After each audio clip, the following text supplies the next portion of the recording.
Hi friends, మార్కెట్కి వెళ్ళానా, అక్కడ పనస పండు కనిపించింది. వావ్, పనస పండు కంటే కూడా అందులో గింజలు అంటే నాకు చాలా ఇష్టం. దాన్ని కట్టెల పొయ్యిలో కానీ బొగ్గుల్లో కానీ కాల్చుకొని తినడం అంటే నాకు ఇంకా ఇంకా ఇష్టం. నా చిన్నప్పుడు రోజులు మొత్తం గుర్తొచ్చేసాయి. అంత అంతగా గుర్తుంది.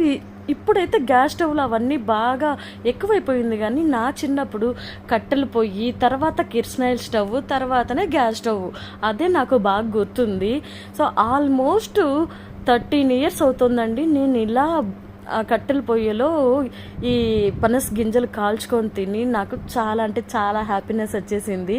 కట్టెల పొయ్యి కనిపించిందో లేదో రెడీ చేసుకొని మరీ నేను ఈ పనస గింజలు కాల్చుకొని నా చేతులతో అలా కాల్చుకొని తింటుంటే మాత్రం చాలా అంటే చాలా సూపర్గా ఉంది. నా చిన్ననాటి రోజులు మొత్తం గుర్తొచ్చేసాయి. మీలో ఎంతమందికి ఆ రోజులు గుర్తొచ్చాయో నా కామెంట్ సెక్షన్లో మెన్షన్ చేయండి. ఒక లైక్ ఇచ్చుకోండి. బాయ్.